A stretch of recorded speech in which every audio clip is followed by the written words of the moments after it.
اعوذ باللہ من الشیطان الرجیم بسم اللہ الرحمن الرحیم۔ اسلامک ٹیوب آفیشیل چینل کے معزز ناظرین کو السلام علیکم۔ ناظرین و سامعین، آج کی اس خاص ویڈیو میں ایک بہت ہی خاص اور مجرب قرآنی عمل آپ کے ساتھ شیئر کروں گی۔ اس خاص عمل کو کرنے کی برکتوں سے ناممکن کام بھی ممکن ہو جاتے ہیں۔ اس خاص عمل کے بعد آپ اللہ رب العزت سے جو بھی مانگو گے آپ کو مل جائے گا۔ سورہ کوثر کا یہ مجرب عمل ہے۔ سورہ کوثر قرآن کریم کی 108 نمبر سورہ مبارکہ ہے اور یہ مکی سورتوں میں سے ہے۔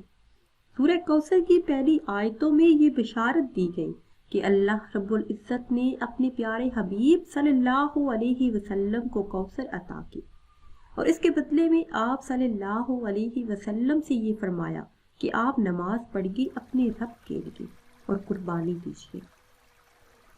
اس سورہ مبارکہ کو قرآن کریم میں بہت زیادہ فضیلت حاصل ہے۔ اگر کوئی اس سورہ مبارکہ کو عمر بھر میں 1000 مرتبہ پڑھے گا تو اللہ رب العزت اسے جنت میں داخل فرمائے گا۔ اس سورہ مبارکہ کی تلاوت کرنے والے کی ہر مشکل آسان ہو جاتی ہے۔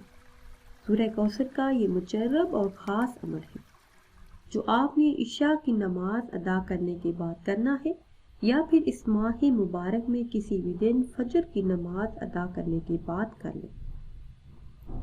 جب بھی آپ نماز عشاء ادا کر لیں تو اول آخر کسی بھی تعداد میں درود پاک پڑھیں، اس کے بعد 100 مرتبہ یعنی ایک تسبیح سورہ کوثر کی تلاوت کریں، پھر اپنے مقصد کو اپنے ذہن میں رکھ کر یا سمیع کا ورد کریں۔ انشاءاللہ عز و جل اسی ماہ مبارک میں آپ کو خوشخبری مل جائے گی۔ یہ خاص عمل آپ نے اسی ماہ مبارک میں کرنا ہے۔